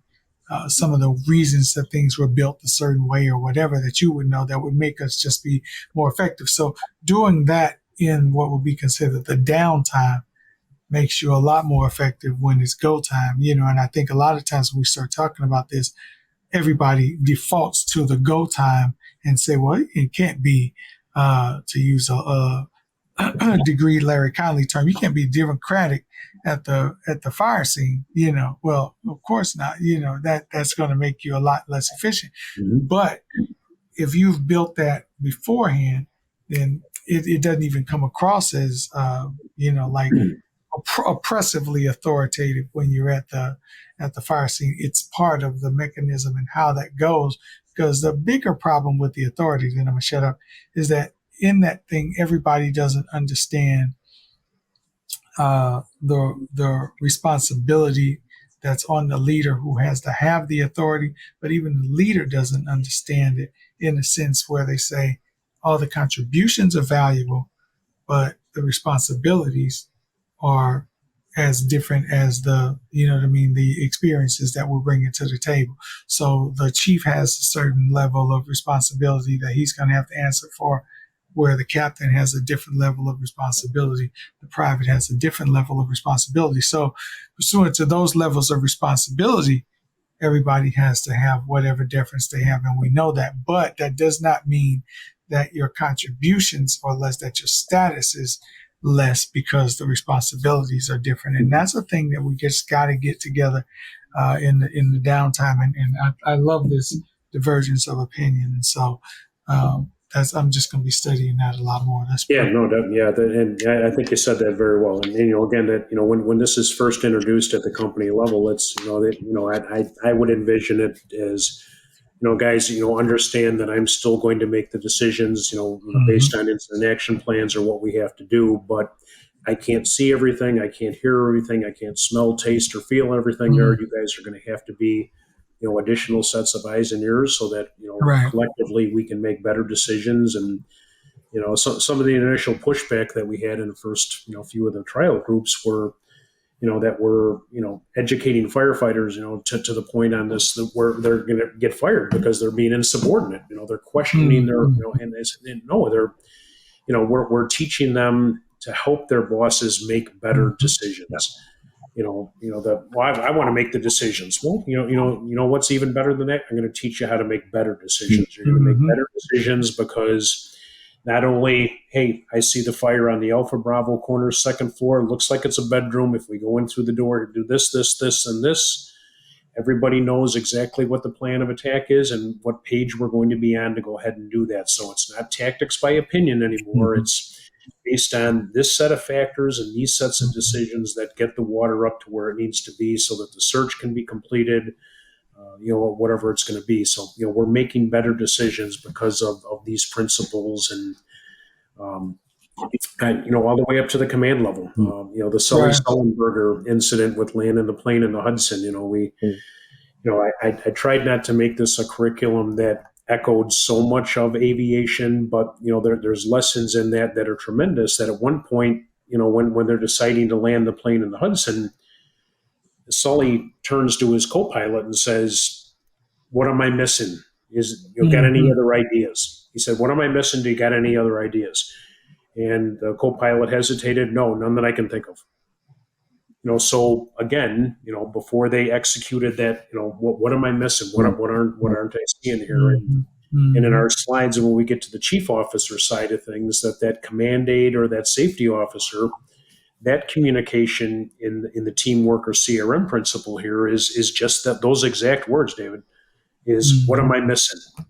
Yeah. What am I not seeing? What am I not hearing? What isn't done? What isn't being effective or whatever it's going to be? So, eventually I hope this sinks in through the industry and the business here, even just at a local level, we get everybody talking along those same lines that if we have this is what you need to do. And, here's my benchmarks for progress and success. And here's my rules of disengagement on this operation. And, as we keep everybody moving on those, same shared mental models, we're more successful, but that's only if we get everybody to buy into everybody's opinion, everybody's viewpoint, properly managed, and delivered is going to get us there. So we want people. So we want people to be participants, and that's what's going to increase success. Because if they're just attendees being managed, then they're not going to. They decrease safety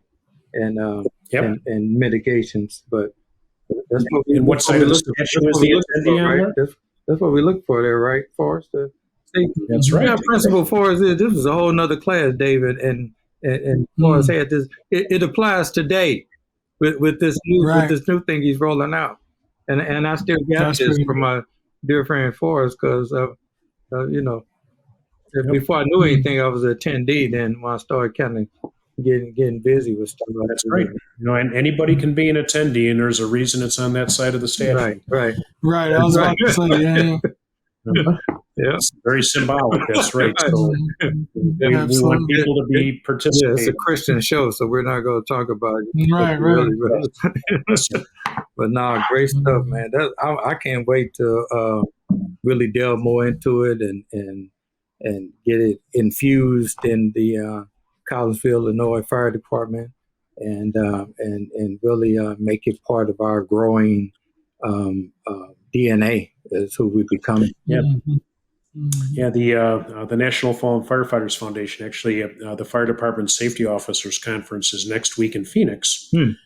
So it works out nice. There's a two-part workshop on crew resource management in the fire service. John Tippett, who did time in Charleston as a chief over there, is going to be delivering a two-part workshop on CRM there to roll out a brand new product by the International Fire Chiefs on crew resource management in the fire service. So, this is I'm seeing it as a groundswell, kind of a thing on this, moving forward, because it's being attacked by a lot of good people coming from a lot of good backgrounds to integrate these concepts. Well, man, I'm excited, and it seems like when you talk about stuff that principally works for people, everybody has most people good who are good and for the betterment of their organizations or these industries all have a similar voice saying things, that's pushing in the same direction. That's what I love about it, and proving the airline is in the military of some of the great things to model things after, because you wonder why they're so successful. And I say this right quick, and we can start wrapping this up, because I know Forrest got stuff to do, even though he's retired. He's got a very active retirement schedule there. We want to honor that. I got the Bears and the Packers around. Go Bears. But anyway, right here. See? Yeah. I can't put that shirt there. I can't bear to look at it. There we go.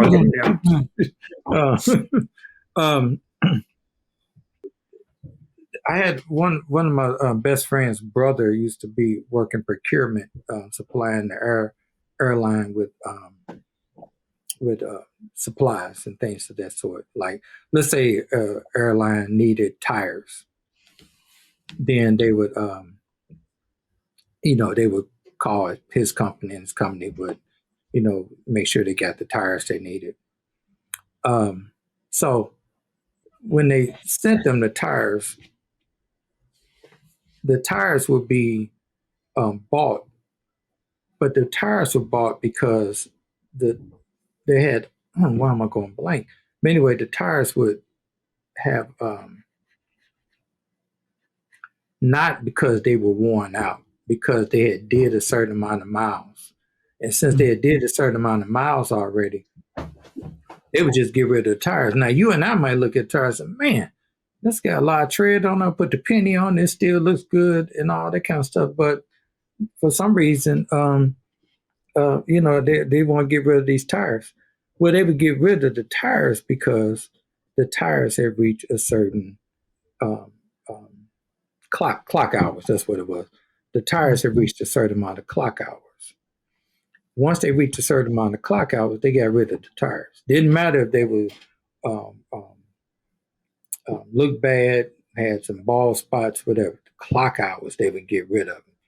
And they did that because they knew that these tires had, because you can imagine the pressure a tire would take, for example, on the airline. All of their pressure is landing on the tire, then it's flying down the runway, then it's taking off. Then you got to put the brakes on. You done heard the brakes on the, whatever. So the clock hours on these tires would be the way they would replace the tires. And so I wrote it because David and I talk a lot about being proactive. And when you're proactive in things, you don't wait till things wear out, get bad, and be reactive on fixing it. You fix it proactively. Keep your oil change in your car, you do that. But a lot of us, we were saying on the road, we don't change our tires when it's clock hours. We change our tires because it's bald. Like a leather coat is wrapped around the rim. Be like, okay, I guess we should change the tires when I say tires start saying happy birthday. Yeah, right. So where I was going with that is that I wrote the article based on if we do most of our lives, especially in the fire service, according to clock hours, we probably would reduce accidents even more. The reason I love using the airline example is because I had a discussion years ago about somebody said, well, I don't really like to fly. I just drive everywhere because it's safer. I said, well, statistically speaking, it's safer to fly. And they was like, well, I said, because somebody every day gets killed in an automobile accident. Every day. May not be somebody you know, may not be something in your town, but every day in the world, somebody gets killed in an automobile accident. So it's not the safest. Planes don't drop out the sky every day. Mm-hmm. And if they did, well, how do you know? I said, because if you did, that would be news, because that many people, hundreds of people dying is news. So they're not going to say, oh, 10 planes crashed and 2,000 people died, but we didn't hear about it. You're going to hear about that. So where I'm going with that is because thousands of planes take off every day and land successfully. You hear about the ones that didn't make it, but they take off and land successfully.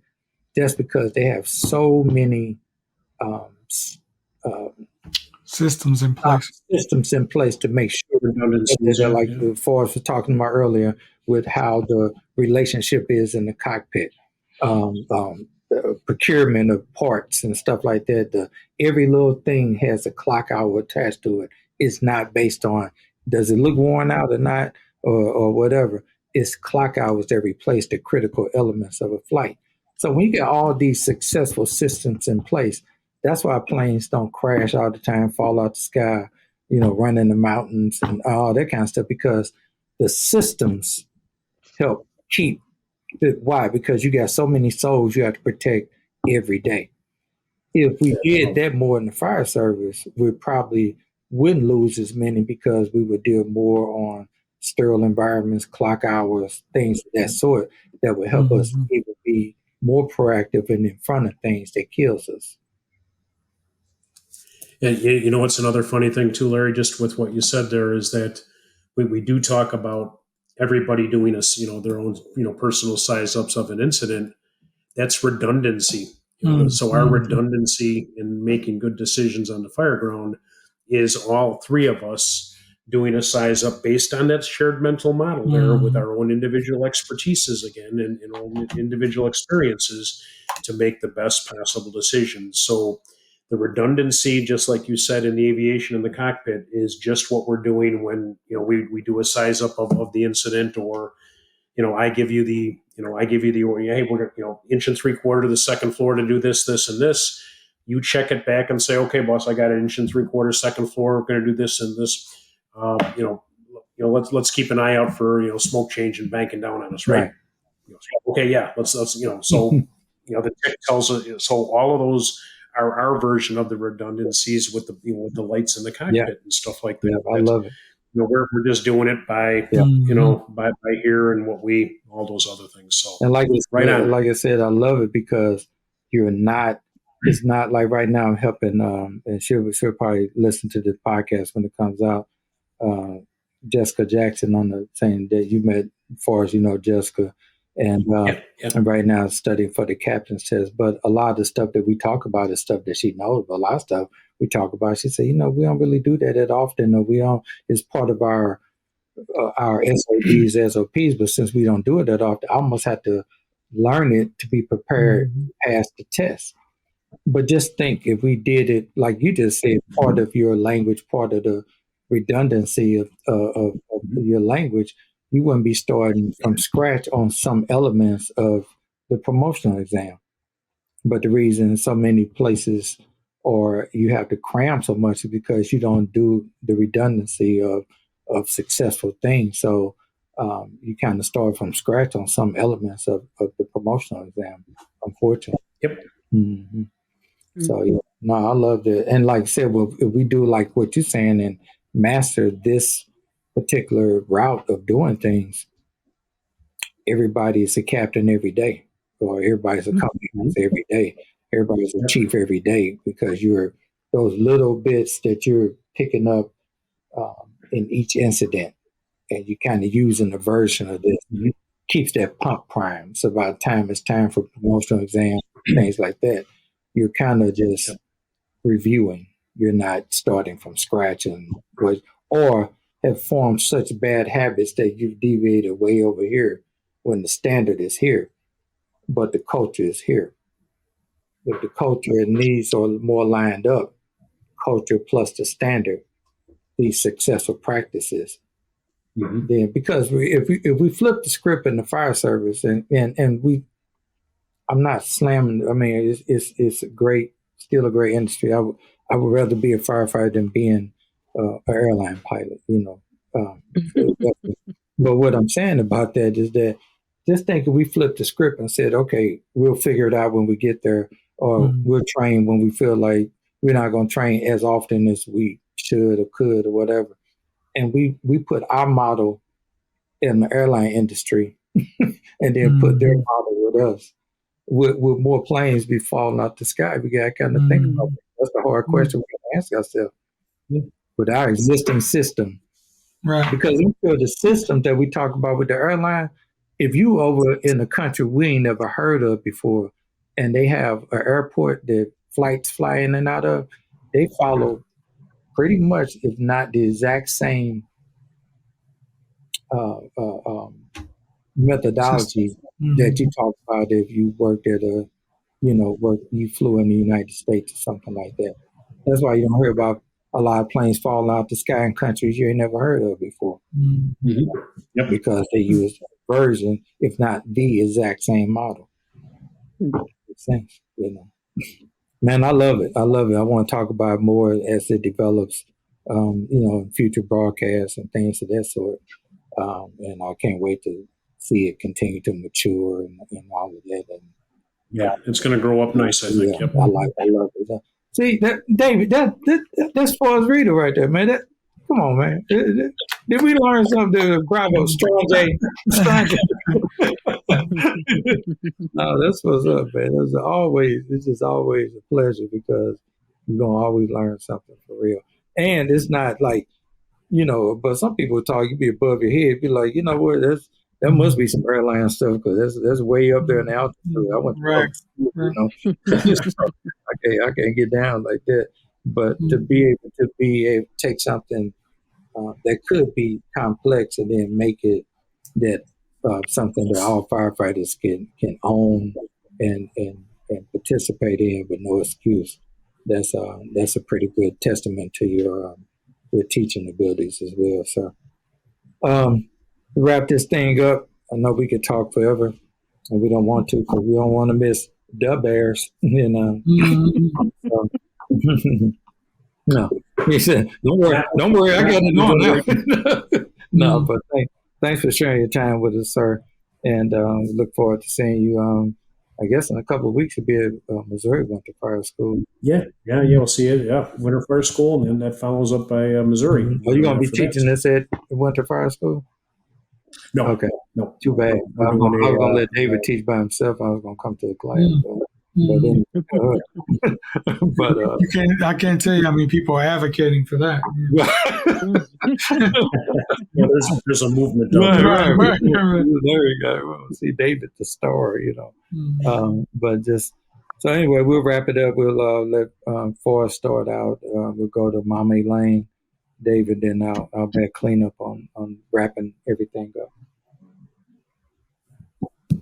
All right. Thanks all. Parting words. Great opportunity to spend some time with you guys today, as always. I've been, like you say, a couple of years since we've talked, and I made up my own stats. But the last time we talked was the number one downloaded and listened to show of all time. Yeah. I think you're right. Yeah. Make up my own facts. Yeah, I got to make up my own facts sometimes. Just the facts, Forrest. Just the facts. Always, always here to help, and always, enjoy spending time with all you guys. Mama, I know, you carry the heavy burden of those two, with you all the time there, and you can't be prouder of the work they do and continue to do and stuff like that. A couple of special men there. I appreciate it, Mom. So, all right, Mom. I think you ought to have him on like on a regular basis every few months or something, or whatever, because this stuff is just fascinating, bringing up things that I don't always hear about. But even with what you were talking about, some of this seems so common sense, but also innovative at the same time. So I was just kind of, just listening. I think I wasn't asking too many questions because I was like, keep going. Yeah. Yeah, when you make Mama speechless, you must be saying something, Oh, wow. Okay. Right. Right. Well, Only, Thank you. only I other like thing the that does that is food. Watch it now. Don't get me. But I can't start though. Do you know? So you want us to stop right now, right? Okay. No, but I was glad to even see Forrest again. But I mean, some of the things he was saying was just so just innovative and fascinating. And so I think you ought to be on here, a little more frequently than every 2 That'd years. be my honor. Well, we probably can arrange that. We'll see. We'll Mhm. It's just Forrest, it's catching up with Forrest's schedule. He was like, "Where's Waldo?" Like, "Where are you today, Forrest?" Right? Where in the world is Yeah, Forrest yeah, right where's guilty, Forrest? He be like, guilty. Yep. sometimes he be like, "I'm in the forest. I'm getting a bad reception." Right, right. And I don't have I have I to don't have agree. my readers with me, so I can't read the Hello, text. hello. You see what I did the day before? That's amazing. Forrest reader. That's amazing. That's just, I did the best I could. That's so corny. So it But gets no, worse as it gets later. good job, Forrest. Good job. Um, yeah, man. Always a pleasure. Chopping it up with you. And it's been that way for years, and you never disappoint. So I took notes, and normally, I use this time to nap. I'm kidding, but it was like really, really very interesting and very Mm-hmm. exciting that this type of Yep. leadership, is going forward. And I would expect it to not be coming from anybody other than somebody like yourself.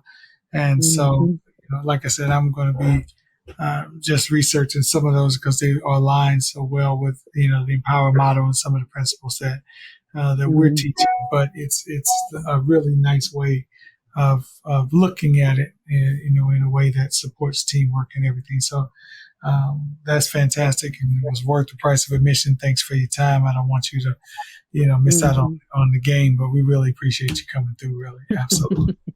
Mhm. Gotcha. Yeah. Mhm. Well, my friend, until next time, and it's always a pleasure, always learning stuff. And thanks for being a friend. Thanks for being a resource. And thanks for being real. I don't, Mhm. Mm-hmm. just about everybody who's a leader in the fire service. One thing I love about the fire service is, especially the American fire service, nobody has a kiss the ring mentality. Everybody like, yeah, I'm here to help. We need, don't reinvent the wheel. Just, take what I take and see what you need out of it, and do it. And so it's made my job, that transition into administration, a lot easier in that regard.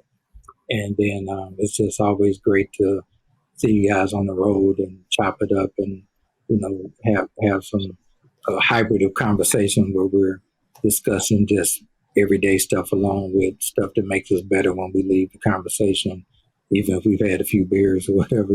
So Mm-hmm. so now it's turning into travel season pretty soon, starting with fire school and all the way through FDIC and beyond. So looking forward to seeing each other in person, and all that. I love that we're doing the shows in these formats now because we can see each other throughout the year Mm-hmm. this way. But it's nothing like being the gathering of all of our minds, whether you're a presenter or a student or wherever you are in the fire service, that all those gatherings that we get together and try to do the iron sharpens iron and make each other better is just what makes our service unique. And I'm glad for all the gatherings where we're gathering here in this format, or gathering physically at conferences, or gathering in articles, or wherever the gathering is, and we're learning something from each other. Um, Mm-hmm. it's Hmm. it's just a great Good. experience. Yeah, I mean, I would say I have to be a firefighter to understand. Maybe other industries do it. I don't know. Maybe the people, that say toe jams, maybe they have a conference. I don't Mm-mm. Mm-mm. know. Stop. But, but for us, this is a very unique experience and great experience, especially got people like my good friend Forrest Reader. So thanks for always being there, Mm-hmm. for keeping it simple for us public school guys, and Mm-mm. keep doing what you're doing. I know this is he could have just said, "I'm done. I'm doing this thing over 40 years. I'm just gonna chill." But Forrest still finds that time to have fun and still gives us something that can literally Mm-hmm. save lives if we do it according to um, the Wow. way it's presented. And, so thanks for that type of dedication to our craft, no matter what. I guess in another 8 weeks, six weeks, is that from 7 weeks? Every 7 weeks we do this, so we have another great guest, another great topic. Forrest is the rock star, but he's not the only one. He just might be the king of the rock stars, but he's not the only one. We just had your good friend Billy Goldfeather in Collinsville last month, and that was fun. Billy did Billy, and it was worth the price of admission. So that was a great time. And I like about Billy's been around. For I was teasing when I introduced him. I said when Billy Goldfeather started in the fire service, I was in the third grade. You know? So Wow. We like to remind him of yeah, that too. yeah. You know. So anyway, but he did a great job, and we had a good time. So I know that you guys are pretty close and work close together, making sure that we do your part in making firefighters as safe as possible. So we appreciate those initiatives as well. But yeah, we have another great guest in about 7 weeks. Check out the show. Check us out online. We're on Facebook, LinkedIn. I'm not on TikTok. I ain't figured out how to TikTok yet. Then we gotta learn that. But I don't know what Twitter's name now is. XYZ or something like that. So I think we're and on Instagram, and I'll be on Instagram. So check us out, see where we are in the world, where David and I be next. I think our next assignment is went to fire school, which is the first weekend in February in beautiful downtown Columbia, Missouri. And if the almanac is right, David, look at Poor Richard's almanac, and sometimes look at Rich Richard's almanac as well. And, Right. and they both indicate that it might be a nice weekend that weekend. No, sometimes we're driven up there and we're like, you can't get there. Just start breathing because their breath is fogging up the windows. We can't let the window, Exactly. So, yeah, it could be rough driving in the middle of the winter up there, but we make it happen anyway. But it looked like it might be nice weather, so I don't know. I don't know if it's nice enough to take the vet out, but it'd be nice. You know? So, That's good. but, so we'll see at Winter Fire School. We'll see Forrest. We'll see Joe Netter and a couple other greats that are going to be there as well. And then, but like I said, check us out, www.gluenationldc.com, and check us out on all the social media stuff. And hey, reach out, tell us any topics that you'd like us to talk about. I know our main claim to fame is leadership, but let us know what you want to talk about. And realize today a lot of the stuff Forrest was talking about was really hitting the core of that personal leadership, because everybody takes ownership, but here's what I see and here's what you see, and let's bring that to a consensus. Man, that's the epitome of great personal leadership converging to help out the situation. So it's he didn't even know he was doing it today. He was just doing it. You know, so that's how he is. The brother from another mother. We here. I'm down here working on my tan, so next time we see Ford, like, brother, there it is. Some slack, black. You know, okay. Need that dashiki here, Poppy. Right. Go for it. And teach me how to dance then. The crook walk with us, you know. Yep. But anyway, so we'll see you next time on another episode of the Larry Conley Radio Show, starring the G.L.U.E crew. Talk to you later.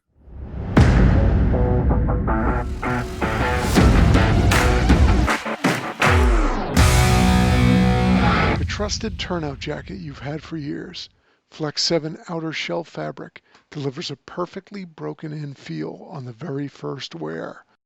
Flexible, comfortable, and powered with the strength of Enforce technology, Flex 7 outer shell fabric is made to move.